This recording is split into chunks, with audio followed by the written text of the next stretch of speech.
오늘 본문은 공생애를 시작하는 출발점에서 예수님께서 세례를 받으시는 장면입니다.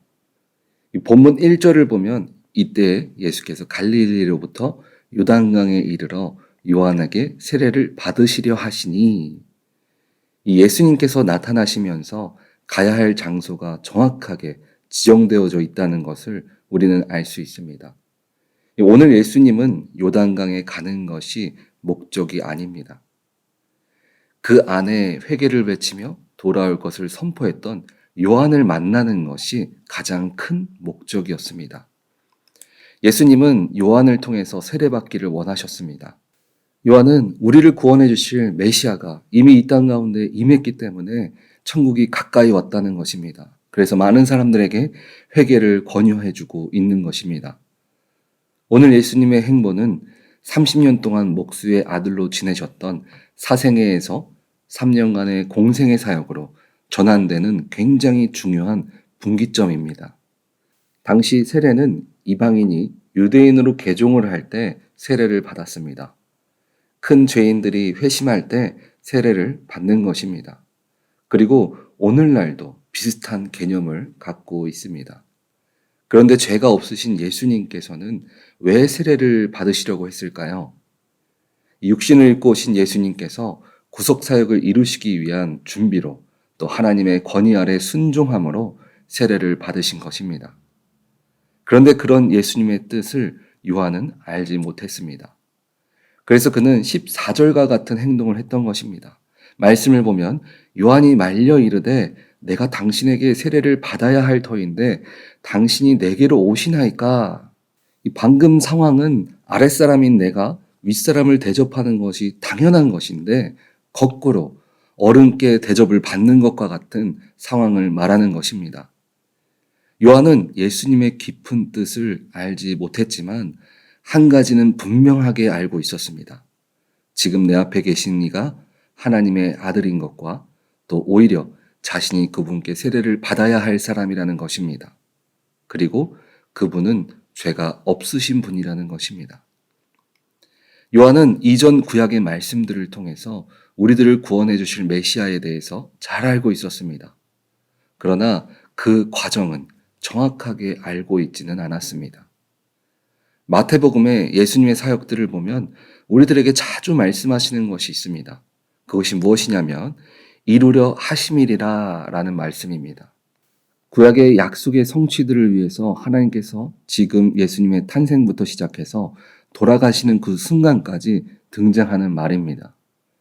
이 말은 하나님께서 예수님의 공생애를 통해서 하나님의 뜻을 이루어 가시는 과정이 있다는 것을 우리들에게 알려주고 있는 것입니다. 우리들도 사회생활을 하다 보면 배우는 과정이 있다는 것을 알 수 있습니다. 그 취직을 처음 한 사람이 우스갯소리로 그런 말을 한 적이 있습니다. 나름 나도 이 회사에, 큰 회사에 취직하기 위해서 몇백 대, 몇천 대 일을 뚫고 이 회사에 왔는데 내가 가장 먼저 한 일은 복사기 앞에서 복사만 하고 복사기를 고치는 일부터 했다는 것입니다. 그래서 내가 큰 일을 해야 하는데 복사하는 것이 도대체 나에게 무슨 도움이 되는지 모르겠다라고 말을 합니다.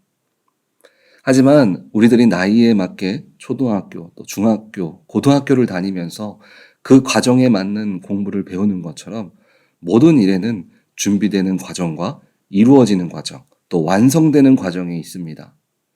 그러나 많은 사람들은 준비되어져야 하고 또 노력을 해야 하는 그 과정의 시간을 건너뛰고 내가 얻고자 하는 결과만을 갖기를 원할 때가 있습니다. 어떤 사람이 레몬청을 담그는 모습을 본 적이 있습니다. 그런데 그 사람이 만든 완성된 레몬청을 보니까 뭔가 이상했습니다. 그래서 그 과정을 보니까 몇 가지의 실수를 하는 것을 보았습니다. 우선 레몬청을 담아 넣을 유리병을 소독하기 위해서 뜨거운 물에 유리병을 담그는 것을 보았습니다. 이 유리병은 차가운 물에서 서서히 뜨거운 물로 끓여야 유리병이 깨지지 않습니다. 그런데 바로 그 뜨거운 물에 담그게 되면 깨지는 경우들이 있습니다. 그래서 그 실패한 사람의 모습을 보니까 뜨거운 물에 바로 병을 담는 것을 보게 되었습니다. 그렇게 준비한 병 중에 2개가 깨지는 것이었습니다. 그리고 그 다음에 이제 레몬을 설탕에 절이는 모습을 보는데, 레몬을 이제 설탕에 절여서 레몬을 이제 그릇에 담아야 하는데 그 사람의 방법은 이상했습니다. 우선 병에다가 레몬을 다 집어넣은 후에 그 안에 설탕을 뿌리는 것입니다. 결국 그 레몬청은 실패를 하고 말았습니다. 그 이유는 레몬청은 설탕과 레몬을 먼저 섞은 후에 매실 원액을 담는 것처럼 설탕이 물이 될 때까지 기다려야 합니다. 그런데 그 숙성의 시간을 갖지 않았기 때문에 실패한 것입니다. 이 음식뿐 아니라 우리들의 인생도, 그리고 신앙도 마찬가지입니다. 우리가 믿음의 사람이 된다는 것은 어느 한순간에 되어지지 않습니다. 그 지나가는 과정이 있기 때문에 우리들의 신앙이 성숙되어지는 것입니다. 그 모습을 오늘 본문의 예수님은 요한에게 받은 세례를 통해서 우리들에게 보여주고 있는 것입니다. 육신의 옷을 입고 이 땅에 오신 예수님께서는 과정 없이 무엇이든 바로 하실 수 있는 분이십니다. 그런데 예수님은 그렇게 하지 않으셨습니다. 우리와 똑같이 사람의 몸으로 오셔서 배고픔을 겪으시고 또 고통과 아픔, 그리고 사람과의 관계적인 문제들까지도 그대로 경험하셨습니다. 그리고 그 모습들을 통해서 그 과정의 기준들을 우리들이 그대로 걸어갈 수 있도록 보여주셨습니다. 하나님의 일하심에는 과정이 있습니다. 그런데 때때로 우리들이 기도할 때를 보면 마치 아무 관계도 없는 사람이 와서 돈을 요구하는 것처럼 기도할 때가 있습니다. 하나님은 관계가 있는 믿음의 자녀들에게 더 축복해 주십니다. 그렇다면 오늘 예수님께서 하나님께 이는 내 사랑하는 아들이라 라고 인정받은 것처럼 하나님께서 인정해 주시는 길을 우리는 어떻게 걸어가야 할까요? 우리는 하나님께서 인정하시는 길을 선택해야 합니다. 그 길의 첫 번째로 이 낮은 자의 모습으로 우리들은 나가야 합니다. 죄 없는 예수님께서 낮은 자의 모습으로 세례를 받으신 것처럼 나아가야 합니다. 우리는 나는 이런 사람이고 나는 돈이 얼마나 있고 내 직장과 비즈니스는 이렇게 잘 되는 사람이야 라고 주장하는 것이 아니라 주님 앞에 늘 나는 주님 없이는 아무것도 아니라는 심정으로 나아가야 합니다. 두 번째는 내 길이 아니라 하나님의 길을 붙들고 나아가야 합니다. 내가 원하고 내가 뜻하는 길을 붙들고 하나님께 나아가는 것이 아닙니다. 하나님께서 진정 우리들에게 원하시는 길이 무엇인지 늘 구해야 합니다. 오늘 예수님께서 하나님의 말씀이 이루어지도록 일들을 행했다라고 말합니다. 예수님은 기도를 통해서 늘 하나님의 뜻을 구해 나가셨습니다. 그리고 그 길이 무엇이든지 늘 두드리고 그 길을 선택하셨습니다. 우리도 그와 동일한 길을 걸어가야 합니다. 마지막은 회개를 통해서 정결함으로 나아가셨습니다. 예수님은 오늘 죄가 없으셨지만 세례를 통해서 정결함을 입고 나아감을 통해서 하나님께서 하늘의 천사가 축복하고 하나님께서 내 자녀라는 것을 인정해 주심을 우리들이 볼 수 있었습니다. 우리가 하나님의 길을 발견하고 그 뜻대로 살아갈 수 있는 방법은 회개를 통해 늘 정결함을 입는 것입니다.